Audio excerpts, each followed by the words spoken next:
stuff. I want to hear about your experience with employee data, employee surveying, things like that. We're kind of explaining a little bit where the central region's at. They're in some rebuilding and trying to really figure out employee listening and understanding what's happening and being able to drive action based on whether it's analytics or survey data, feedback, things like that. Being able to be a talent partner that helps the business to drive decisions based on the information that we have, like people data. But I'd love to hear your experience with having done that in the past. If you've ever been able to use survey data or any type of data to help drive decisions. Absolutely. I mean, I truly feel like data tells the story, right? I mean, I can tell you whatever I want to tell you, but what's happened is what's happened. I can't manipulate that information. My first place in really dabbling into data was obviously, oh yes, I need to pull a census report because we're going to negotiate benefits, right? So that was the first place. But did I really pay attention to that information? I pulled it, made sure everything was there, and then sent it on to Blue Cross Blue Shield and Unum and all of those. But then over time, we started an aggressive recruiting strategy where we went from just posting a job, getting 5 applicants, interviewing 2 to 3, and then picking somebody. And only the manager had met this person. Well, with our new CEO, he decided, I want something more aggressive. I want the employees to feel a part of it. We came up with a 3 to 4 step interview process. I went from posting jobs to 2 to 3 job boards to like 19 different job boards. And I went to posting like 1 requisition to posting 20 with multiple openings. And so I wanted to see like what resources is it worth spending money into. So it was really a lot of recruiting data that I used then on like which job boards is not only giving me candidates, but which ones are quality candidates, which ones give us more bang for our buck. So kind of pulling all the data from the ATS, and then I'd sit with our data specialist, and me and her would make it go through where we'd use like Power BI and give a quick overview and then go down into the layers. And so that's what I did my weekly managers meeting, and that made them really have a good buy-in to it. I would then present it at town halls, and our employees loved it. They felt like, okay, we've really created something that's neutral, and they felt a part of the process. So mainly that's why I kind of started with diving into data, and it just drove me into saying, okay, if data told this much of the story, how much can it tell later?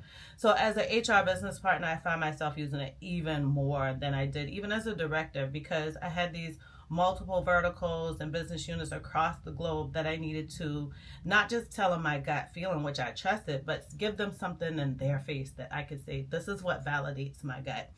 And so I would use that for performance management, right? So I would look at my calibration sheets and then look at who are my top performers, but I'm not just going to look at them. Who's suffering bad? What departments are they in? What's their tenure? Who's their manager? What are they working on? Are there resources that we can provide? Is there performance management that we need to start? Is it just a conversation that needs to happen? Is there a manager that I need to groom? And so I would use the data from those performance management calibration sheets that we'd use to kind of extract information from the performance management that's already been completed, the performance review, and then kind of help me drive people decisions with that.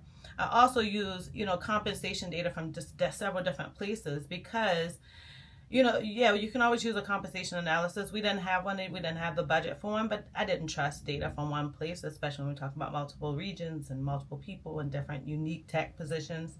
And so I'd use data for that as well. I'd also use data to just help my executive leaders kind of really pigeonhole into what's important when I sit down and do depending on the leader, it may be a monthly meeting, it may be a quarterly meeting. So I wanted them to see who's failing, who's doing well, who has the potential to do even better. What areas do we need to fill? Do we have talent here? We can look at our data on the dashboard that I created to say who's a top performer, who's eager to learn more, who has the capacity for more. I would also use that to say what does attrition look like? Do we need to hire? Is there talent here that we can already use? What areas are we having a high turnover? Is it the same area?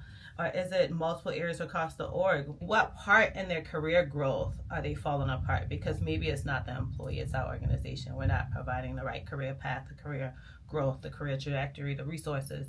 Personally, I love data. Wherever I can grab it, I grab it and I dive in. Love it. Love it. Well, there's plenty of it. Yes, there's so much of it. Good. I love what you said about kind of bringing, in order to get the leaders buy-in, bringing them stories, bringing them potential problems to solve. It kind of leads me just to, obviously we talked a lot about relationships and how important that is, and trust, and how we're showing up as partners. But just tell me a little bit about how you build trust, how you maintain trust through, there's going to be times where there's difficult, or there might be differences of opinions on which direction to go. And sometimes we have to acquiesce and go the direction that we want to go. And sometimes we have to let go and let them go the direction they want to go.